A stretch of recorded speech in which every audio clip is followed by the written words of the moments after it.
Alright, it is springtime here in New England now, April to be exact, and it is time to catch up on some maintenance on the old crust rocket right here. If you aren't paying attention on Facebook at all, or you aren't liking our Facebook page, it did cross a milestone mileage. It does in fact have over 200,000 miles on it now. So, my jobs were to change the oil. Ah! Fuck! And I need to do the pads and rotors. I have no idea how many miles are on the pads and rotors that are on there now. I imagine the rotors are probably the factory ones. The pads probably have had to have been replaced at least once. So I got new rotors and I got new pads.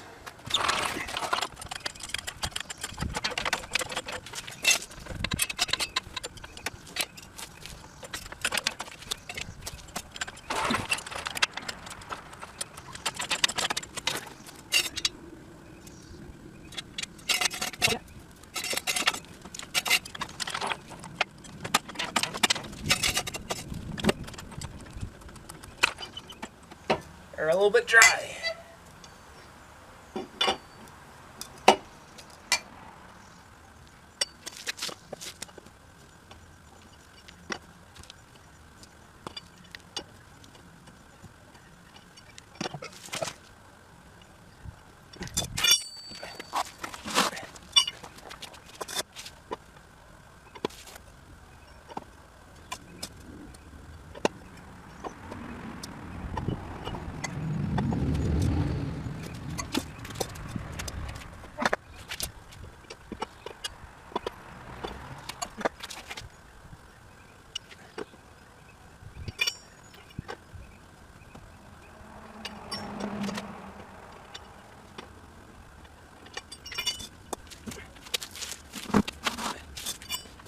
So, as you can see, there is legitimately nothing left of these pads. I probably have, like, I don't know, another oil change worth of pad life on there, and then it's just gonna eat away into the, the backing pad, which is what this is right here.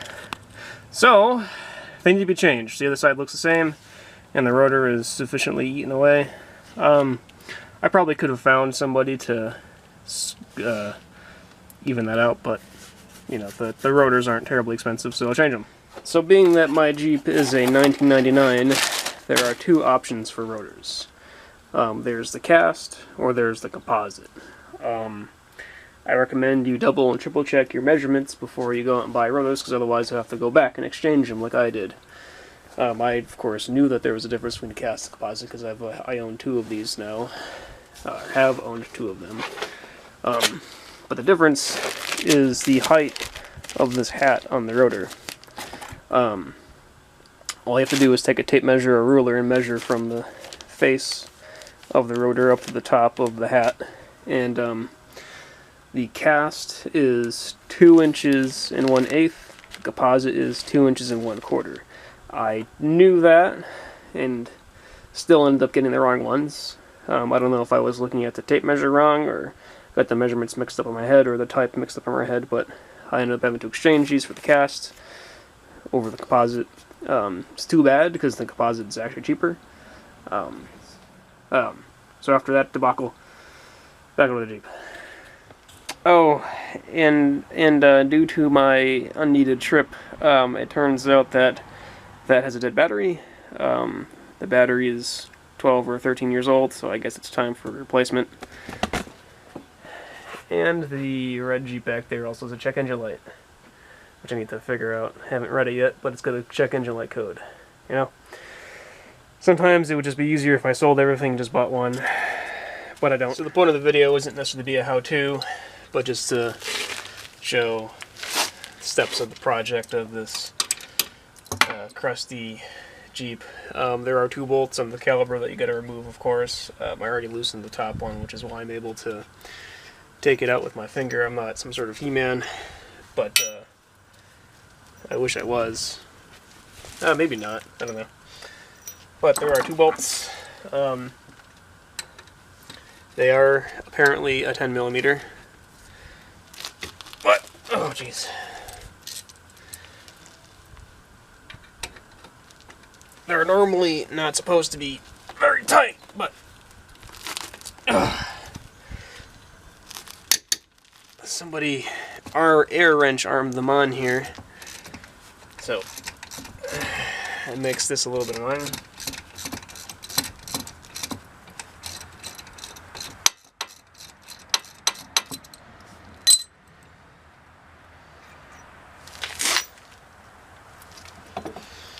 Pry bar time.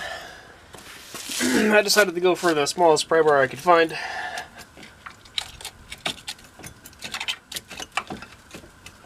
Alright, take two. So I exchanged it for the biggest. Always make sure you let the caliper fall and dangle by the brake line here too. They like it when you do that. Hopefully the rotor comes out with any issues. Ah, holy shit. I'm surprised. It's definitely seen some better days. Like I was saying before, there is literally nothing left on these pads. I was in desperate need of a brake job. My rotor is also highly grooved, which is why, you know, I got new ones. Of course, to prevent future issues, you should probably clean up the sliding surface here a bit. Otherwise, you might run into problems with the brakes sticking or dragging or something like that, which you don't really want to have happen. Also, make sure you don't breathe any of this. You'll probably die. When I bought the Jeep, the person who owned it before the person that I bought it off of had this side, or this side's wheel bearing replaced, which it is in fact a new looking. I'm going to take some anti-seize grease and rub it all around on here so as to not get it seized. I'm just going to take some brake clean, I suppose, and get all the last remaining bits of brake dust off of this. Gonna pop these pads out.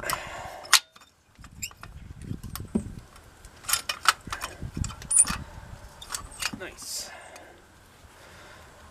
Oh. Gotta push the piston back in. Now, while you are compressing the piston, make sure you check the brake fluid level, or keep an eye on it, and pop the cap off. Because if you've added brake fluid, or somebody else has added brake fluid, because it looked like it was low, it was probably just because the pads may have been worn. But anyways, with the extra fluid in there, it may overflow as you compress the piston in. So keep an eye on it at least.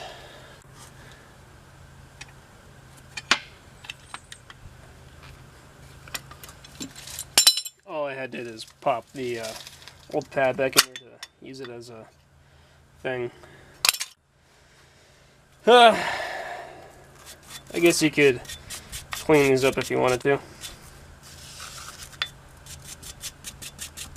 They do recommend that you put some anti-squeal or sometimes anti-seize grease on these surfaces to make it easier in the future, and I guess if it's anti-squeal grease, stop squeals. I'm not sure. Oh, crap.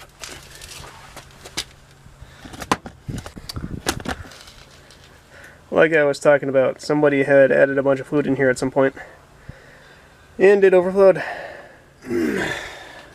There is, in fact, a left and a right pad. They're not interchangeable. So make sure you have the right one. Just gonna pop that sucker in there. Somehow. There it goes.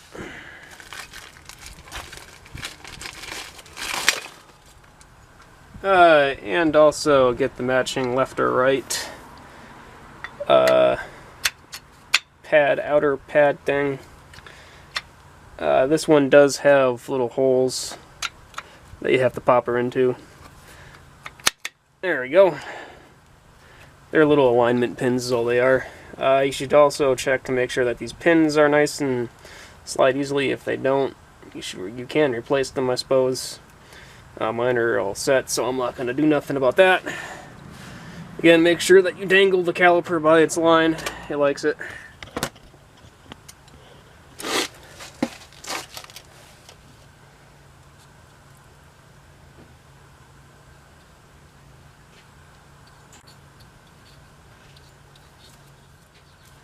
Should also take some and put it down here too, so your pad slides nice and easy.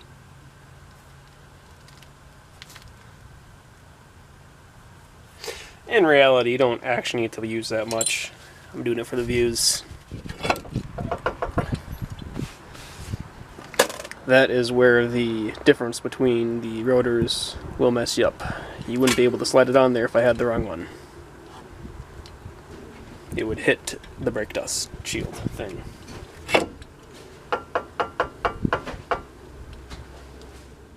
Now we make those connect.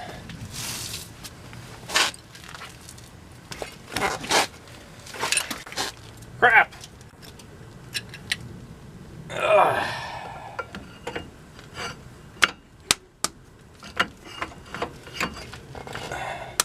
Don't be afraid to slap it. It'll take it. Damn it.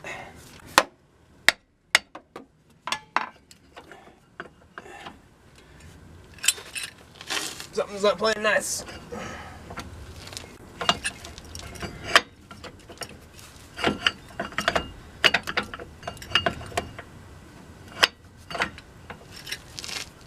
Oh. Pins are in the way, apparently.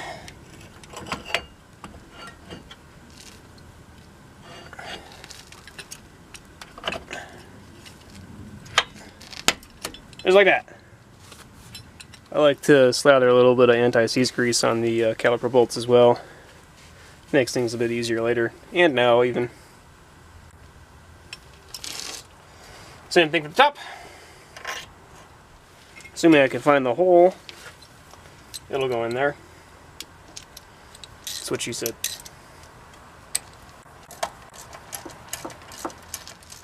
Alright, I'm going to pull a torque wrench and torque those down to whatever a Jeep tells me to. So the torque specs on those, according to the Haynes manual, says 21 to 30 foot-pounds.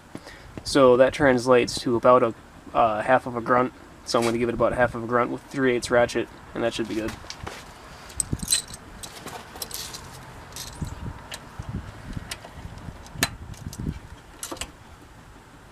Ugh.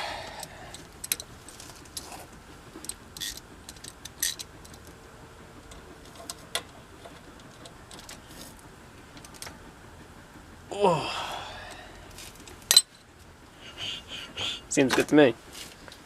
Previous person who did the brake jobs on this apparently had air wrench arms because they were shithead tight. So I think half of a grunt with 3/8 ratchet is the proper torque. Trust me, I'm a professional. That's why I'm making YouTube videos. It's always a good idea, of course, to slather this up with grease. This is actually legitimate, as is the rotor too. Technically, just I may have jokingly slathered a bunch on there, but this is also legitimate because I have seen vehicles or people who have never removed their tires literally have the wheel basically welded to the rotor, which isn't necessarily a situation you want to be in. So actually, even somebody on this channel has had that happen. Ethan of the Weekend Handymen has experienced that very issue. So I'm sure he'll recommend doing this as well. This side is 100% the same as the other side. So, because the magic of camera work, and now this side is done.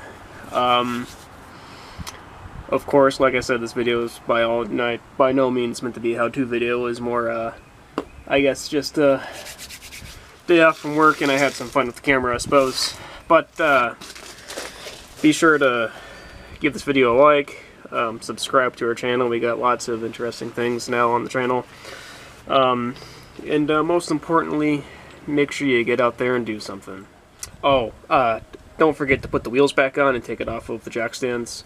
That is in fact an important step.